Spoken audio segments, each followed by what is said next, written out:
আল্লাহর গোলাম, মা তো এমনি এমনি হওয়া যায় না রে যুবক, একটু খেয়াল কর।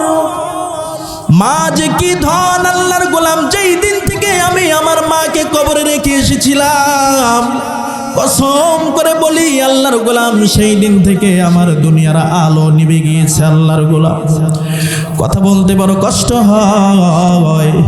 এখানে অনেক মা হারা যারা আছেন, মনে রাখবেন, আপনি একটু মিলাইয়া দেখেন, মা যেই দিন থেকে কবরে চলে গেছে সেই দিন যেন আকাশের প্রদীপটাও নিভে গেছে। কথা বলেন ঠিক কিনা? আল্লাহর গোলাম, বাবা চলে গেলেন কবরে, মা জননী সন্তানের দিকে তাকাইয়া সিদ্ধান্ত কমপ্লিট, চূড়ান্তই চলে আসলো। না না না, দ্বিতীয় বিবাহ করব না, আমি আমার সন্তানকে হাফেজে কোরআন বানাইতে চাই। আল্লাহর বান্দি সিদ্ধান্ত নিল, অন্যের বাড়িতে কাজ শুরু করিয়া দেয়। অন্যের বাড়িতে কাজ করে আল্লাহর বান্দি সন্তানকে মাদ্রাসায় ভর্তি করাইয়া দেয়। আল্লাহর বান্দি অন্যের বাড়িতে কাজ করে করে এই খরচাগুলান পাঠাইয়া দেয়, টাইমলি খরচা পাঠাইয়া দেয়। মা জননী আর কোনো কষ্ট নাই, কারণ আমার সন্তান হাফেজে কোরআন হবে। আল্লাহর দরবারে আমি তো সম্পদ নিয়ে যাইতে পারবো না, দুনিয়ার কোনো কিছুই তো নিয়ে যাইতে পারবো না। আল্লাহ পাক যখন আমার জিন্দেগির হিসাব দিবে, এ বান্দি আমার জীবন, তোমার জীবনের হিসাবটা দাও। আল্লাহকে ডাক দিয়ে বলবো, আল্লাহ, জীবনের স্বামীর সাথ বেশি দিন আমি ভোগ করতে পারি নাই, তবে আল্লাহ কিছুই দিবার মতো আপনার সামনে পেশ করার মতো আমার কাছে নাই। আল্লাহ গো, এই সন্তানটা আমি নিয়ে এসেছি, হয়তো আল্লাহ আপনি যদি পারেন তো এই সন্তানের উসিলায় আমাকে আপনি মাফ করিয়া দাও। আল্লাহর বান্দিরে আশা নিয়ে চলছে, আর কোনো কষ্ট নাই, মনের মধ্যে আর কোনো জ্বালা নাই। সন্তানকে মাদ্রাসায় ভর্তি করাইয়া দেয়। মা জননী নামাজের মুসল্লায় দাঁড়াইয়া গভীর রাত পর্যন্ত আল্লাহর কাছে রোনাজারি করিয়া দেয়। এ বাবা, এ মা, আপনার সন্তান আপনার জন্য কত বরকতময় হয়। কোন সন্তানকে যদি মানুষ বানাইতে চাও, ও বাবা, ও মা, রাত্রে তাহাজ্জুদের নামাজে দাঁড়াইয়া আল্লাহর কুদরতি পায়ে সিজদা দিয়া আল্লাহর কাছে সাহায্য চাইতে হয়। আমরা কেউ আছি যে আজ পর্যন্ত কোনো বাবা মা 2 রাকাত তাহাজ্জুদের নামাজ পড়িয়া শেষ রাইতে সন্তানের জন্য দোয়া করবো, আল্লাহ আমার সন্তানটাকে আপনি মানুষের মতো মানুষ বানায়া দাও? আমারও তো মনে হয় না যে এখানে কোনো বাবা মা শুধু সন্তানের জন্য এক রাত জেগে আল্লাহর কাছে এই ফরিয়াদটা করেছি। আমি তো মনে করি যে শতকরা একজন পাওয়া মুশকিল। কথা বলেন ঠিক কিনা? সন্তানের জন্য বাবা মা যে দোয়া করবে আল্লাহ পাক কবুল করবেন। খারাপ দোয়া করলেও কবুল, বদ দোয়া করলেও কবুল, সুদোয়া করলেও কবুল। আমরা দোয়া করছি, কোনোদিন সন্তানের জন্য দোয়া করছি, আল্লাহ এই সন্তানটা আমার কথা শোনেন, আল্লাহ আপনি আমাকে এই সন্তানটা আমার বাধ্য করে দাও। আল্লাহর গোলাম, সন্তানকে মানুষ করতে হলে একজন ভালো মায়ের দরকার। বলবো কিছু কথা মা বোনদের জন্য, আপনারা যদি বলেন বলবো কিছু সময়, অল্প, খুব সংক্ষেপে, আমি খুব পারাপারি করতেছি। আল্লাহর গোলাম, ও মা ও বোন, ঘটনাটা বলে দিব। আল্লাহর গোলাম, ওই মায়ের কপাল কেমন ভাবে খুলে যায় মনে রাখবেন। যে বান্দা বান্দে এগুলো কোরআনের জন্য যতটুকু কষ্ট করবেন, আল্লাহ পাক ঠকাবেন না। দুনিয়ার মধ্যে এর প্রতিদান দিবেন তো দিবেন, আখিরাতেও আল্লাহ পাক সুখময় জান্নাতের মালিক বানায়া দিবেন। আল্লাহর গোলাম ও বান্দি, একটু খেয়াল কর। আল্লাহ পাক রব্বুল আলামিন ডাক দিয়ে বলেন, দুনিয়ার মানুষ, আল মাল ওয়াল বানুনা জিনাতুল হায়াতুদ দুনিয়া। আল মাল ওয়াল বানুন, মাল সম্পদের সন্তানদের জন্য আল্লাহ পাক বাবা মায়ের জন্য জিন্দেগির সৌন্দর্য বানায়া দেয়। তার মানে নিয়ামত বানায়া দেয়। ও মা ও বাবা, সন্তান আপনার জন্য বড় নিয়ামত। আল্লাহর বান্দি কেমনি বড় সন্তানের মা হওয়া যায়? আল্লাহর বান্দি গভীর রাতে উঠে আল্লাহর কাছে দোয়া করতে হয়, কারণ আপনার দোয়া কবুল হয়। আপনাদেরকে আল্লাহ পাক ভিন্নভাবে আল্লাহ পাক বানিয়ে নিয়েছেন। আপনারা দুনিয়ার জমিনের সবচেয়ে বড় ভালো মানুষ। আপনারা কেমন মানুষ মা? ঝিনুকে যেমন একটা মুক্তার দানা থাকে, ওই ঝিনুকের দানা আপনি বের করে দেখবেন, আল্লাহর কসম একটাও কোনো স্পট পাওয়া যায় না। কথা বলেন ঠিক কি না? আল্লাহর গোলাম মা বোনদেরকে ঝিনুকের দানা, ঝিনুকের ভিতরে থাকা মুক্তার দানার সঙ্গে তুলনা করা হয়। কেন কেন? যে ঝিনুকের ভিতরে থাকা মুক্তার দানার মধ্যে কোনো কলঙ্ক নাই। আল্লাহর গোলাম ঠিক একজন নারী জাতিকে আল্লাহ পাক দুনিয়ার জমিনে পাঠাইয়া দেয়, দিয়া বলে, ও নারীর দল, তোমার গায়ে যেন কোনো কলঙ্কর দাগ না লাগে, এই জন্য আমি আল্লাহ পাক তোমাদের পর্দার ব্যবস্থা করে দিলাম। পর্দার ব্যবস্থা ফরজ করেছেন কে? জোরে কয় না। এই ফরজটা কে করেছেন? আচ্ছা বলেন, কোন হুকুম যখন বান্দা বান্দির উপরে ফরজ করে দেওয়া হয়, সে যে শ্রেণীর হোক না কেন মানতে বাধ্য। কথা বলেন ঠিক কিনা? না, ওটা আমরাই বানাইছি নাকি? মেয়েদেরকে পর্দা থাকতে হবে, এটা হুজুরে ঘরেই কথা নাকি? অনেক মেয়েরা কয় যে আসলে হুজুরেরাই বোরকার ওয়াজ করে, কি পর্দার আর কি ওয়াজ নাই? কোরআনের মধ্যে কি স্বামীদের কোনো কথা কয় নাই? খালি আমারই কথা কইছে, আছে না এরকম? আমি বাড়ি গেলেই অনেক সময় ভাবিরা কয়, এই মোল্লা, এ কোরআনের মধ্যে কি খেলে আমাগরও কি আল্লাহ গাইলেইছে?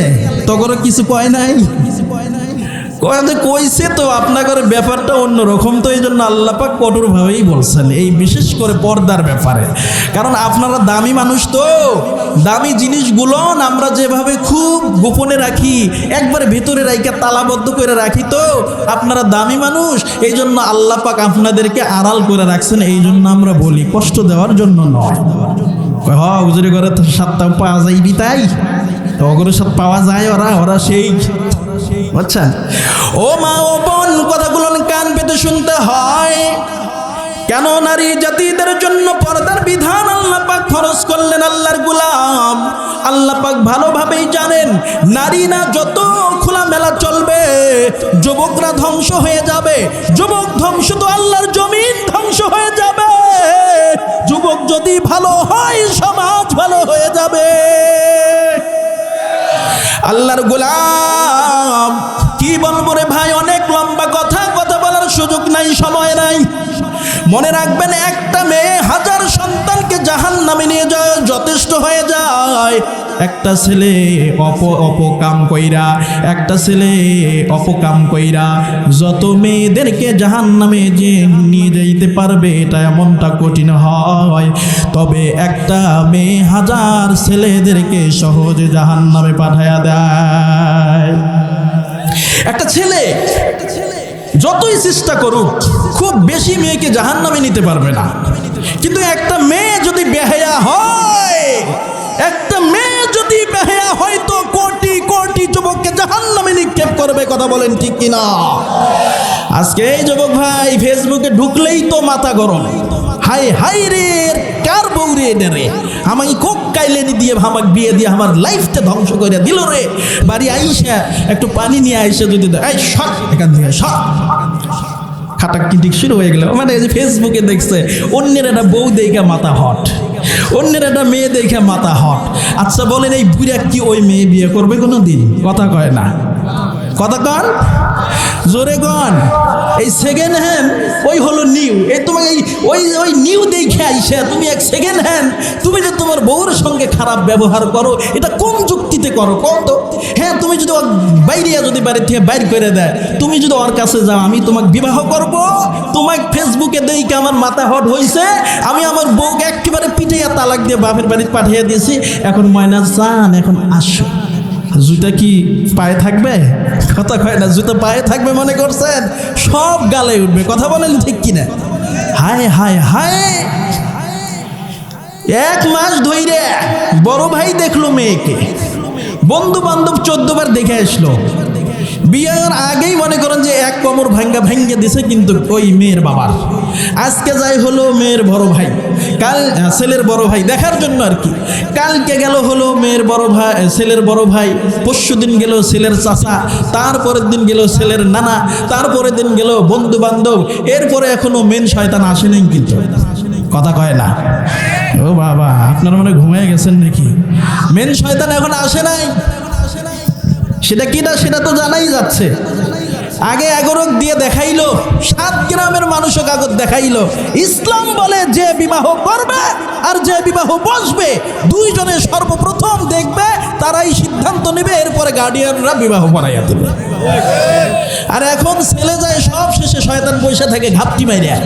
আগে পাইটা দেয় বাপক পাইটা দেয়, দুলে ভাইক পাইটা দেয়, এলাকাবাসিক পাইটা দেয়, বন্ধু বান্ধব পাইটা দেয়, মানে একেবারেই গোষ্ঠী সহযোগিতা দেখে আইলো। কিন্তু এরপরে শয়তান গেল, বুড়া শয়তান এখন যায় দেখে না সবাই যখন দেখছে পছন্দ, এখন সবাই যখন দেখছে পছন্দ, এর কিন্তু একটু একটু পছন্দ না। এখন বলে মনে মনে কয় কিরে এতগুলান মানুষ দেখে গেল, এখন যদি আমি যাই কই আমার পছন্দ না, আমার দাঁত একটাও থাকবি না। কথা কন বেচারার একটু একটু পছন্দ না তো চাপে বইরা কথা, হ্যাঁ আমারও পছন্দ, বন্ধু বান্ধব পছন্দ করছে, এখানে আরো আপেল চলে, আমার পছন্দ।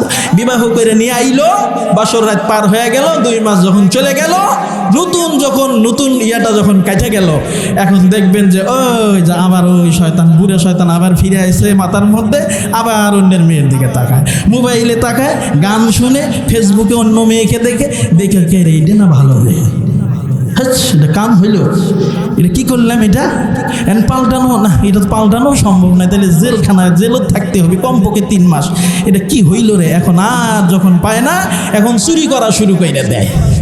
চুরি করা মানে আর বাড়ির কথা কয় না, ওই যে বাহিরে কথা কওয়া শুরু করে, যখন ওই বান্ধবী একটা গুতে মারছে, গুতে খাইয়ে মনটা খারাপ, বউ যখন বলছে যে এই জিনিসটা নাই, কইলেও কে নাই, এটাই ওর অপরাধ। কথা কয় না, ওই নাই গুলোকে, আরে ভাই নাই গুলোকে আপনি জানেন না, নাই জন্য তো নাই কইছে, আপনি যে কর্তা আপনাকেই তো বলবে না, আমাকে কই না, আপনাকে বলবে কোনটা। তো এইরকম হলো সমাজের অবস্থা। আমি একটা কথা বলে যাই, এ যুবক ভাই যারা বিবাহ করেন নাই, যারা করছেন, যদি পছন্দ নাও হয় এখন আল্লাহর উপরে ধৈর্য করে সংসারটা চালায়া যান। আল্লাহ পাক কি দেবে, যা যা দিবেন। তবে সবচেয়ে বড় কথা হলো বিবাহ করার আগে আপনি 6 মাস 1 বৎসর ধইরা খবর নেন, তাই বলে ডিস্টার্ব করবেন না, খবর নেন, এলাকাত খবর নেন, আপনার যত 14 গোষ্ঠী আছে খবর নিয়ে যদি পছন্দ হয় তারপরে বিয়ে করেন। আর যদি বিবাহ করে নিয়ে আসেন, খবরদার একদিনও আর তালাশ করতে যাবেন না। যদি আপনি তালাশ করতে যান, মানুষ ফেরেশতা না, ডিস্টার্ব বাইরে হবে। যখন একটা ডিস্টার্ব বাইরে হইবি তো মনের মধ্যে খসমসু শুরু হয়ে যাবে। আল্লাহর কসম করে বলছি, আল্লাহর গোলাম আমাকে এক মহিলা ডাক দিয়ে বলছেন, হুজুর জুমার নামাজ পড়াইতাম ছাত্র জামানায়, জামিল মাদ্রাসার থেকে বগুড়া থেকে যাইতাম তো ছাত্র জামানায়। এখন আল্লাহর বান্দি দাওয়াত করছেন, এখন জানেন তো খতিব মানুষ, যাওয়াই লাগে, তো শুক্রবার দাওয়াত করছেন। দাওয়াত খাওয়ার পরে এখন বলতেছেন, হুজুর আমার একটা মাসআলা জানার কথা ছিল, এই জন্য দাওয়াত করেছি। কি মাসআলা? কয় যে আমার স্বামী বাসর রাতে আমার হাতে কোরআন শরীফ তুলে দিয়া, গাদা দেখেন কত নাম্বার, কোরআন শরীফ আমার হাতে তুলে দিয়ে বলছে, তুই বল যে অন্য কোনো ছেলের সঙ্গে রাত কাটাইস নেই বা আকাম করিস নেই, তুই ক। যদি 1 নম্বর হয়ে থাকিস তাহলে বলবো যে না, আমি আল্লাহর কাজে কোনো কি যুক্ত হই নাই। আর যদি না হয় সেটাও ক। আচ্ছা বলে এর সে 2য় নাম্বার ফার্স্ট ক্লাস গাদারও আছে। তো এখন মেয়ে বলতেছে, হুজুর আমি এখন কি করব? বাবা মা অনেক টাকা পয়সা খরচা করে আমাকে বিবাহ দেয়, আমি লাস্ট পর্যন্ত আমার জীবনে, হ্যাঁ একটা সময় এরকম ছিল, অনেকেই অনেক অপরাধে লিপ্ত হয়, একটা টাইম থাকে মানুষের, মেয়ে হোক বা ছেলে হোক, তবে সবাই তো এরকম না, কিছু মানুষ এরকমও হয়। তো আমি একটা শয়তানের ফেরে পড়ে এই আকামটা আমি করেছিলাম, আমাকে ডাইরেক্ট বলেছেন, কিন্তু আমি তো কোরআন নিয়ে আমার সংসার বাঁচাই দিকে আমি মিথ্যা কসম করেছিলাম, আমার কি হবে হুজুর? এখন মাসালাটা কি দাঁড়াবে জানা আছে কি আপনাদের? ইনশাআল্লাহ শেষে বলবো, এটা মনে রাখেন। আসেন আমরা সামনে আগে যাই। আল্লাহর গোলাম এই জন্য বলতে চেয়েছিলাম যে আসলেই একজন মা যদি ভালো হয় সমাজ ভালো হবে। কেমন ভালো হবে জানেন? আল্লাহ পাক রব্বুল আলামিন ডাক দিয়ে বলেন, বান্দে শোন, তোমাদের ভিতরে আমি আল্লাহ পাক কেমন পাওয়ার দিয়েছি, তোমরা যেমন চাইলে পারো 1000 যুবককে জাহান্নামে নিক্ষেপ করতে পারো, আমি আল্লাহ পাক তোমাদের মধ্যে এমন ক্ষমতা দিয়েছি, এক সন্তানের মা হইয়া আপনার গর্ভের এক সন্তান দিয়া লক্ষ কোটি মানুষকে জান্নাতের পথ দেখাইতে পারো। আল্লাহর গোলাম ইমাম আবু হানিফা রাহমাতুল্লাহি আলাইহি তিনিও তো একজন মায়ের সন্তান, কথা কয় না। আল্লাহর গোলাম এই সন্তানটা কোন মায়ের সন্তান যে এক সন্তানে আল্লাহর গোলাম তামাম পৃথিবীতে আল্লাহর গোলাম মাযহাবের ইমাম হয়ে যায়। মাযহাবের ইমাম মানে আল্লাহর গোলাম প্রত্যেকটা দিন তার ইস্তেহাদ করে যে মাসআলাগুলো বের করেছে, কেমনি নামাজে দাঁড়াইতে হয়, আল্লাহর গোলাম কেমনি ওযু করতে হয়, নামাজের মধ্যে কোন ভুল ত্রুটি হয়ে গেলে সমাধান কেমনি হয়, আল্লাহর গোলাম এমনভাবে মাসআলাগুলো ইস্তেমবাদ করেছেন যা আমার আপনার জীবনের সবচেয়ে বড় দরকার। প্রত্যেকটা দিনই বাবা আবু হানিফার মাযহাব ফলো করে আমরা সহজে ইবাদত করি আল্লাহর, কথা বলেন ঠিক কিনা?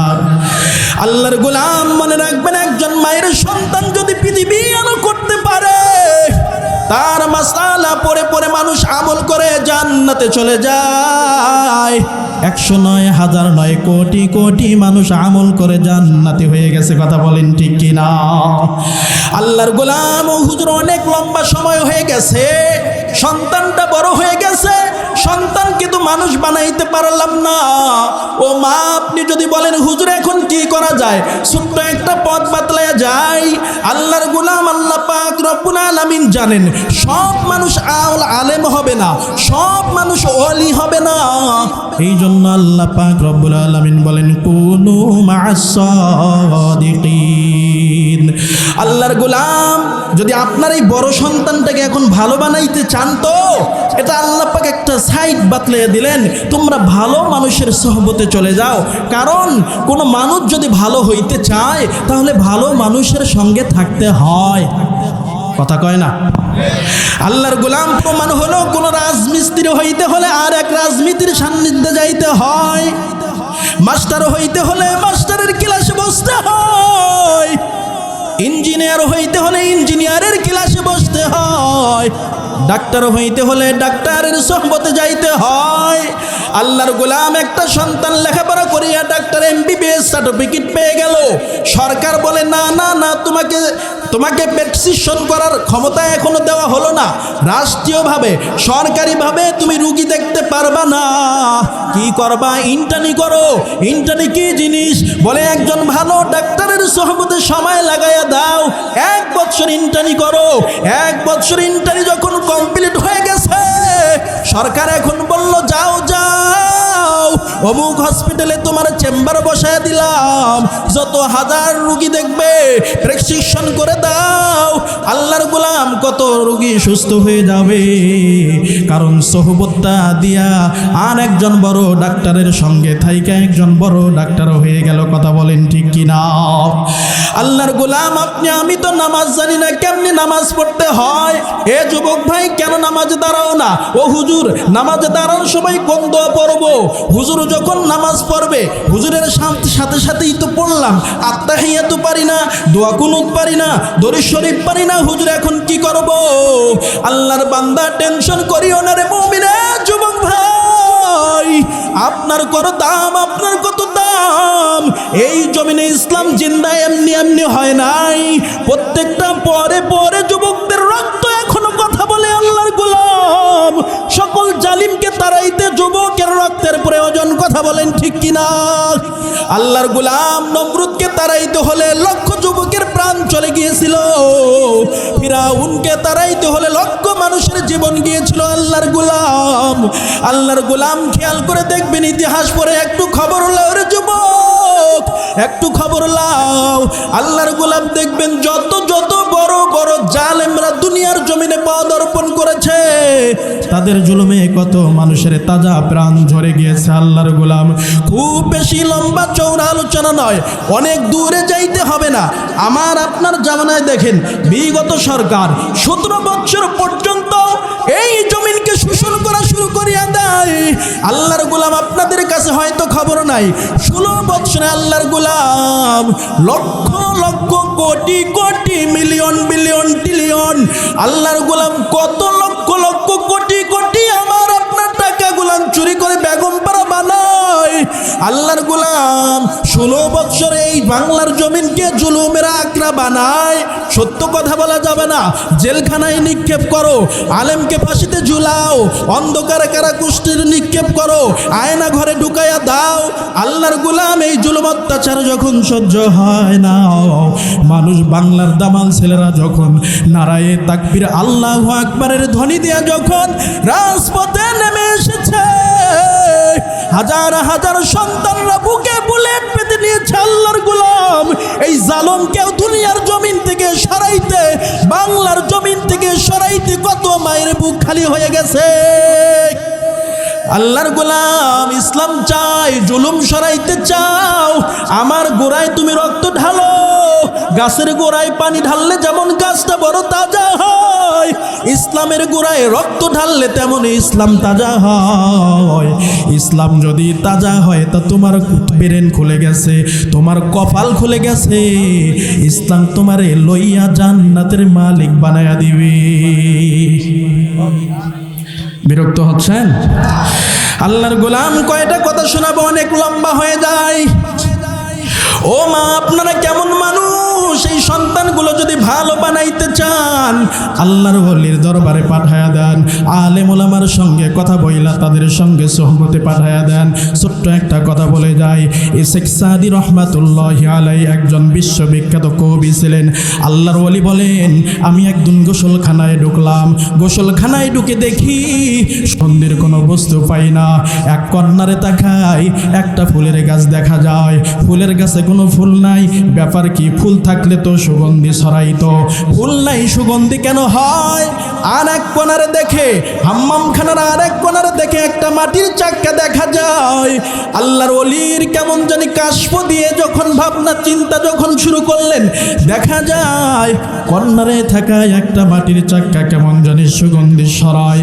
মাটির চাক্কা উঠা নেয়, আল্লাহর ওলি নাকের মধ্যে শুকিয়ে দেখে মাটির চাক্কা থেকে সুগন্ধি ছড়ায়। জোরে জোরে বলেন সুবহানাল্লাহ।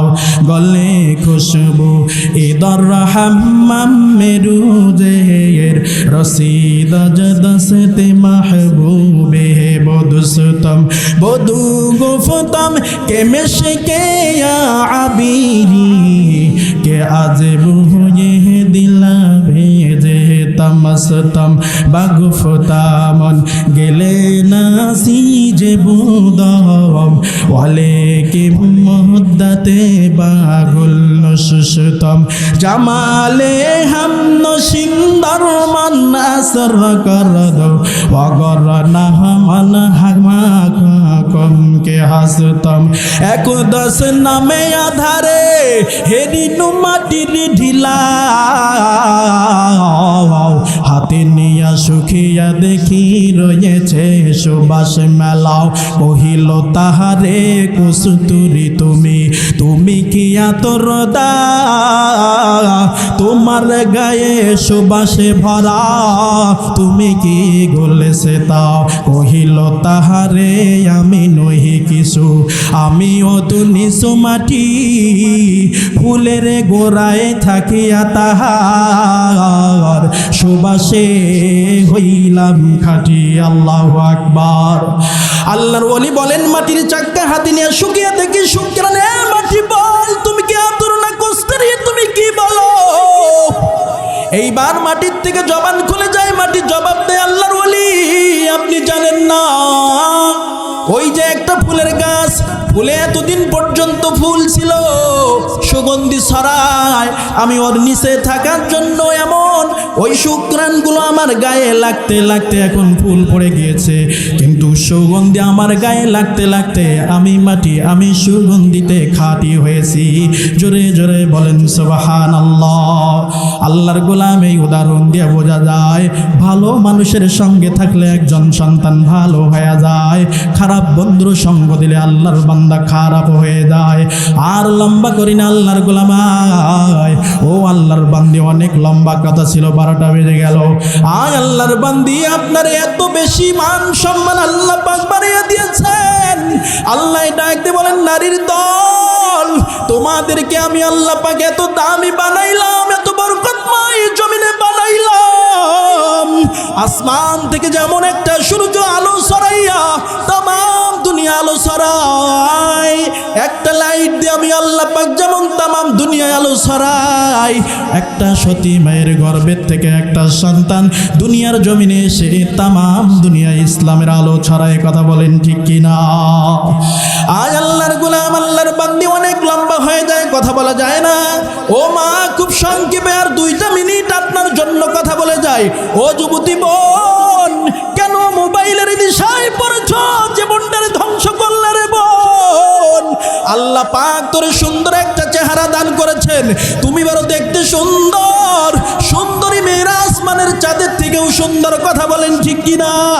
আল্লাহর বান্দি আয় আয়, অনেক সময় ও বোন আপনি সুন্দরভাবে একটা সুন্দরভাবে মেকআপ করিয়া সাজুগুজু কইরা মোবাইলে একটা সেলফি উঠাইয়া মনের কাহিসাত পূরণ করার জন্য ফেসবুকে ঢুকাইয়া দাও। এরকম মেয়ে আছে না নাই? জোরে কয় না, আছে না নাই? আল্লাহর বান্দি কি ক্ষতি হয়ে গেল রে বোন? কত বড় কুড়াল নিজের পায়ে মারলাম, একটু কি খবর আছে তোর? একটু খেয়াল কর। একদিন এই সোনার যৌবন থাকবে না। তোমার দাদি, তোমার নানি যেরকম ঢিলা হয়ে গেছে, চামড়াগুলো টান এক সময় ছিল তোমার মতো, কিন্তু আজকাল এই চামড়াটা এত টন টাইপ নাই, গালগুলো ঝুলে গিয়েছে, শরীরের চামড়া বড় দুর্বল, চক্ষুগুলো বড় দুর্বল রে বোন। তোমার জন্য সেই সময়টা অপেক্ষা করছে, একটু খেয়াল কর। আল্লাহর বান্দি আয়, কি খবরটা হলো? ফেসবুকে একটা ছবি ঢুকাইয়া দিলাম, এই ফেসবুক যখন এই ছবিটা গ্রহণ করলো, আল্লাহর বান্দি তোমার এই বেপরদা ছবিটা আর বাংলার জমিনে নাই, ঢুকছে তো তামাম দুনিয়ার মধ্যে ছড়িয়ে ছিটিয়ে গেছে। কথা বলেন ঠিক কিনা? আল্লাহর গোলাম রসুল বলেন, কোন মানুষ যখন বেগানা নারীকে তাকায়, তাকানোর সঙ্গে সঙ্গে কুধারণা নিয়ে আসে, হয়ে গেল 2টা জিনার গুনাহ। একটা হলো তাকানো চোখের জিনার গুনাহ, অন্তরে খারাপ ধারণা করার কারণে অন্তরের একটা জিনার গুনাহ হয়ে যায়। ও বোন, এইবার আপনি হিসাব মিলাইয়া দেখেন, যারা কলেজে পড়েন রে বোন, মনে করছেন এই লাইফটা একটাই ওয়ান টাইম, আমোদ ফুর্তি করে চলে যাব। না না, ক্লাস 5-এ যদি আপনি বালেগা হয়ে থাকেন, ক্লাস 5 থেকে নিয়ে মাস্টার ডিগ্রি পর্যন্ত, আছে না না এরকম মেয়ে? ক্লাস 5 থেকে মাস্টার ডিগ্রি আছে না? আল্লাহর বান্দি, কত বড় পাপের ভাগী হয়ে গেছি, একটু খেয়াল কর।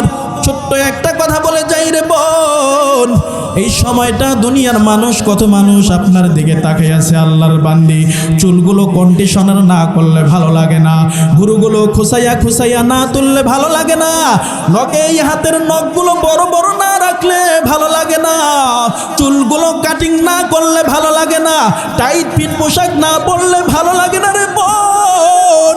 আপনি কি জানেন, ছেলেদের চোখ যদি আপনার চোখে লাগানো হইতো, ছেলেদের চোখে যে কত বিষ আর বিষ দিয়ে ভরো, ও বোন আল্লাহর কসম করে গেলাম, ছেলেদের চোখ তোমাদের থাকলে কোনোদিন রাস্তায় বেপরদায় বেরাইতা না। কথা কয় না? না, এগুলো সব আল্লাহর ওলি, দেখে না তো আল্লাহর ওলি নাকি? সবগুলো বসে আছে আমার সামনে। যাক, মাশাআল্লাহ, আল্লাহ পাক কবুল করে। আয় আল্লাহর গোলাম, মোনাজাত হয়ে যাবে। আল্লাহর গোলাম, লম্বা চৌড়া আলোচনা নয়। আল্লাহর বান্দি, জীবনে যত বেপরদায় যত লক্ষ কোটি মানুষ আপনার দিকে তাকাইছে, জিনার গুনাহ আমলনামায় জমা হইছে তো হইছে, এখন বলে না না না, এত কম গুনাহ নিয়ে কি আল্লাহর দরবারে যাওয়া যায়? তাহলে কি করব? ফেসবুকে একটা আমলনামা ঢুকাইয়া দিলাম। এবং ফেসবুকে আপনার আইডির মধ্যে এই জিনিসটা সীমাবদ্ধ নয়, এটা ছড়িয়ে গেছে নেটের মাধ্যমে তামাম পৃথিবীর বুকে। কত ভয়ঙ্কর! তামাম পৃথিবীর বুকে শুধু আল্লাহওয়ালারাই দেখবে নাকি? খালি আল্লাহওয়ালাদের যুগেই পড়বে নাকি? না না না, ওই ইহুদি খ্রিস্টানদের নজরেও যাবে কি যাবে না? কথা কয় না কেন? ভ্যানওয়ালা দেখবে না দেখবে না? সামারের চোখে পড়বে কি পড়বে না? মুসির চোখে পড়বে কি পড়বে না? ডোমের চোখে নজরে পড়বে কি পড়বে না? সুইপারের চোখে পড়বে কি পড়বে না? এ বোন, তুমি কি চাও রাস্তার একটা 2 টাকার সুইপারের সঙ্গে তোমার জেনা হয়ে যাক? চাবে কোনো মেয়ে চাবে? আমার স্বামীটা ওই যে পায়খানা লেট্রিন সাফ করে এমন স্বামী চাই, এরকম মেয়ে আছে? কথা কয় না, এটা ডোম। যারা লাশ কাটে ওর সাথে বিয়ে বসতে চাইবে? তা তার সাথে যে জিনার গুনাহ হচ্ছে যে ওই ফেসবুকের মাধ্যমে, হেডে কই গেল? কথা কয় না।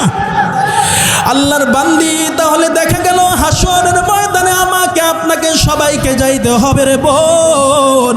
পা ধরে বলে যাই রে মা, একটু খেয়াল কর, একটু খেয়াল কর।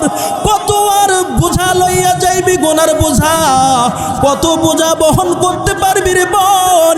কথাগুলো জবান খুলে বলে গেলাম, আজকে এই বাড়িতে গিয়া মাথাটা বালিশে ঠেকাইয়া চিন্তা ভাবনার সাগরে ডুব দিয়ে দিবেন আর বলবেন, আল্লাহ কত বেপরদায় চলেছিলাম, কত মানুষ আমাকে দেখেছে, কত যুবকের নজরে পড়ে গিয়েছিলাম, ফেসবুকে কত ছবি আপলোড দিয়ে দিলাম আল্লাহ।